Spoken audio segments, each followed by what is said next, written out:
محمد رسول الله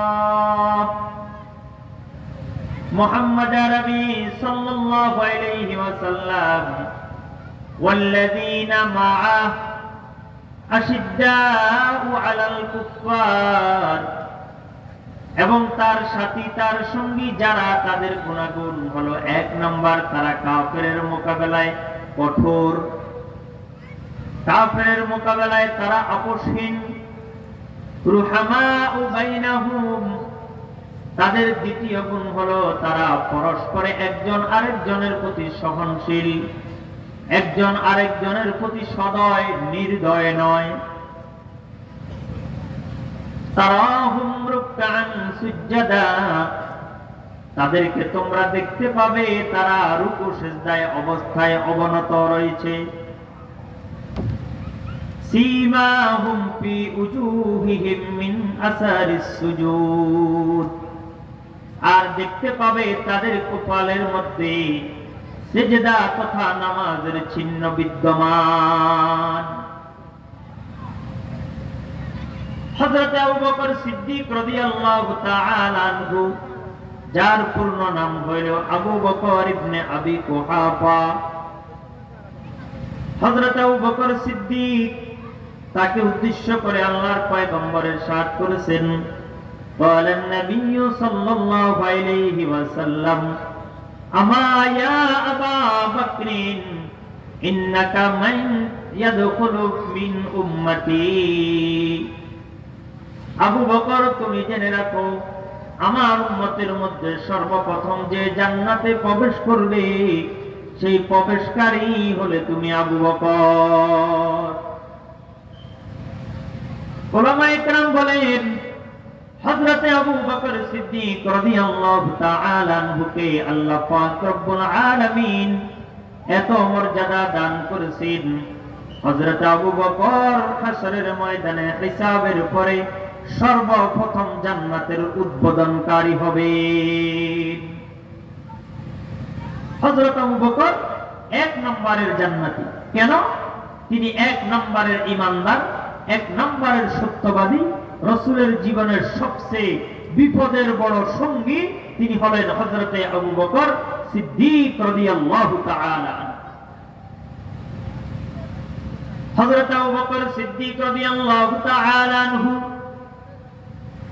তার জীবনী তালাশ করলে আপনি দেখতে পাবেন হযরত আবু বকর ওই ব্যক্তি যিনি আল্লাহর নবীকে নামাজরত অবস্থায় কাফেরেরা মরা গরুর উজুড়ি রাসূলের ঘাড়ের উপরে চাপিয়ে দিয়েছিল আল্লাহর পয়গম্বর অসুস্থ হয়ে গেলেন হযরত আবু বকর নিজের কাঁধে করে আল্লাহর নবীকে বাড়ি পৌঁছে দিয়েছেন কে হযরত আবু বকর কি তার পরিচয় হযরত আবু বকর ওই ব্যক্তি যিনি খানায়ে কাবাতে সর্বপ্রথম ইসলামের খুতবা প্রদান করেছেন হযরত আবু বকর ওই ব্যক্তি যেই ব্যক্তি রাসূলের জামানায় খানায়ে কাবা নির্মাণের সময় সর্বপ্রথম নিজের হাতে ইট খানায়ে কাবার নির্মাণের জায়গাতে স্থাপন করেছেন হযরত আবু বকর ওই ব্যক্তি যিনি মসজিদে নববী মদিনার মসজিদ নির্মাণে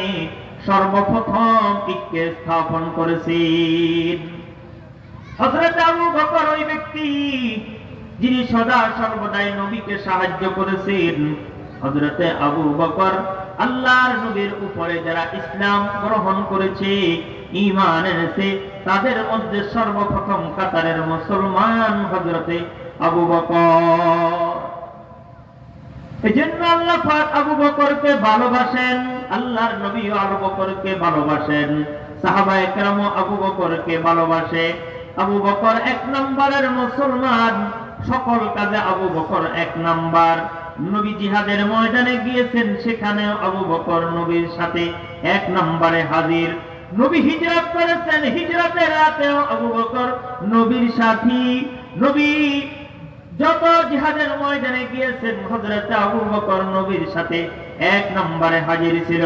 নবী জিহাদের জন্য কালেকশন করেছেন। হযরতে আবু বকর দান করার ক্ষেত্রে সবার আগে আবু বকর অগ্রগামী হয়েছেন। সকলে যা দিয়েছে হযরত আবু বকর একাই তার চেয়ে বেশি দিয়ে দৃষ্টান্ত স্থাপন করে দিয়েছে। রাসূল বললেন, মদিনার মসজিদে রাসূল রুমাল বিছিয়ে দিলেন। রুমাল বিছিয়ে দিয়ে রাসূল বলে, ও আমার সাহাবীরা, তোমরা সকলে দান করো। যুদ্ধের ময়দানে যাওয়ার জন্য আমাদের প্রস্তুতির প্রয়োজন, মালের প্রয়োজন, অর্থের প্রয়োজন।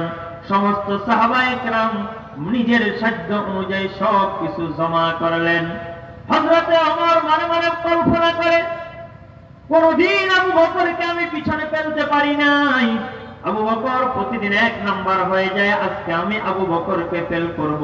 এই চিন্তা করিয়া হযরত ওমর নিজের ঘরের যত সামান ছিল, অর্থ ছিল, সম্পদ ছিল, সরঞ্জাম ছিল, সব কিছুকে অর্ধেক করে বাকি অর্ধেক আল্লাহর নবীর জন্য জিহাদের ময়দানে যাওয়ার জন্য নিয়ে হাজির হয়ে গেলেন। হযরত ওমর চিন্তা করে, আজকে আমি এক নাম্বার হব, আজকে আবু বকর এক নাম্বার হবে না। আর হযরত আবু বকর আল্লাহর নবীর দরবারে এসে হাজির হয়ে বড় একটা ঘাটতি, একটা পোটলা নিজের মাথা থেকে রাসূলের রুমাল উপরে রাখলেন। বলে, আবু বকর কি নিয়ে এনেছ? বলে, ইয়া রাসূলুল্লাহ, খুলে দেখেন।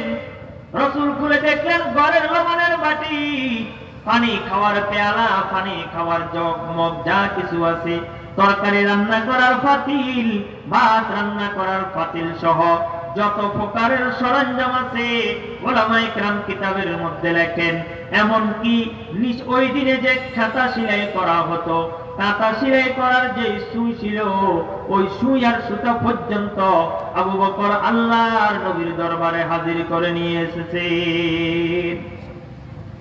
রাসূল বলে, আবু বকর, তোমার বাড়ির জন্য কি রেখেছ?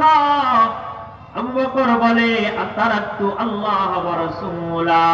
ওগো পয়গম্বর, আমি বাড়িতে কোনো কিছু রেখে আসি নাই, বাড়িতে আমি রেখে এসেছি আল্লাহ এবং আল্লাহর রাসূলকে। আল্লাহু আকবার। दुनिया की सदाकत में तेरा नाम रहेगा, दुनिया की सदाकत में तेरा नाम रहेगा, ऐ सिद्दीक तेरा नाम से इस्लाम रहेगा, ऐ सिद्दीक तेरा नाम से इस्लाम रहेगा। হযরতে আবু বকরের বিশেষ গুণ হলো, আবু বকর আরহামু উম্মতি বি উম্মতি আবু বকর। আবু বকর ছিলেন সহজ সরল। আবু বকরের মধ্যে কোনো ফেসগোছ ছিল না, কোনো প্রকারের জটিল ও কঠিন কথা তিনি বলতেন না। মানুষের সাথে সাদাসিধে কথা বলতেন, সরল মনে কথা বলতেন, কার উপরে কোনোদিন জুলুম করতেন না, সকলের প্রতি তিনি দয়া করতেন। তার অন্তর ছিল বড় নরম। আল্লাহর নবীর ভাষায় আরহামু উম্মতি বি উম্মতি আবু বকর। রাসূল বলেন, আমার উম্মতের মধ্যে সবচেয়ে সদয়, সবচেয়ে নরম দিলের মালিক হইল আবু বকর। আর আল্লাহ পাকের ভাষায় আল্লাহ বলেন, রুহামাউ বাইনাহুম। আল্লাহ পাক আবু বকরের গুণ বর্ণনা করলেন।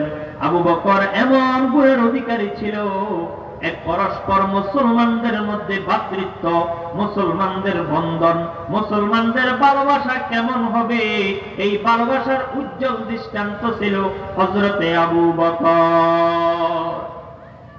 হযরতে আবু বকর এমন মর্যাদার অধিকারী ছিলেন, যাকে উদ্দেশ্য করে আল্লাহ তাবারাকা ওয়া তাআলা কোরআনে কারীমের কয়েকটি আয়াত নাযিল করেছেন।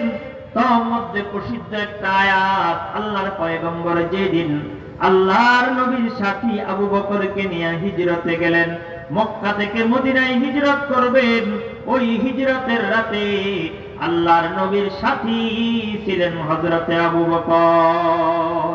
সুবহানাল্লাহ। হযরতে আবু বকর নবীর দুঃখের সাথী, এজন্য আল্লাহ পাক রব্বুল আলামিন হযরত আবু বকরের শানে আয়াত নাযিল করলেন, সানিয়া ইসনাইন ইয হুমা ফিল গার ইয ক্বালা লিসাহিবিহি লা তাহজান ইন্নাল্লাহা মা'ানা। নবী আবু বকরকে নিয়ে হিজরতের রাতে সকাল হয়ে গেল, পুরা মক্কার কাফেররা নবী এবং আবু বকরকে খুঁজতে খুঁজতে ওই গাড়ে সূরের সামনে গিয়ে হাজির। হযরত আবু বকর চিন্তিত হয়ে গেলেন, কম্পন সৃষ্টি হয়ে গেল। হযরত আবু বকর রাসূলকে ডাক দিয়ে বলে, ইয়া রাসূলুল্লাহ, বুঝি ধরা খেয়ে গেলাম, কাফেররা তো আমাদের গর্তের সামনে পর্যন্ত চলে এসেছে। আল্লাহর পয়গম্বর আবু বকরকে সান্ত্বনা দিয়ে ডাক দিয়া বললেন, জিবরাইল আমিন ওই মুহূর্তে আয়াত নিয়ে হাজির হয়ে গেল, সানিয়া ইসনাইন। আবু বকর, তুমি জানো না তুমি কার সাথে আছো? আবু বকর, তুমি টেনশন করিও না, আমরা দুইজন এখানে নয়, আমাদের সাথে সাহায্য করার জন্য, নিরাপত্তা দেওয়ার জন্য সিকিউরিটি ফোর্স হিসাবে আরেকজন আছেন, তিনি হইলেন আল্লাহ। আল্লাহু আকবার। রাসূল বলে, আমরা দুইজন নয়, আমরা কয়জন? তিনজন। হযরত আবু বকর আল্লাহর নবীর হিজরতের সাথী, হযরত আবু বকর আল্লাহর নবীর জান্নাতের সাথী। এজন্য আল্লাহর নবী বলে, আবু বকর, তুমি জান্নাতে যাওয়া ব্যতীত জান্নাত উদ্বোধন হবে না। সুবহানাল্লাহ বলে। এই আবু বকরের বিশেষ গুণ হলো সাদাকত, সত্যবাদিতা।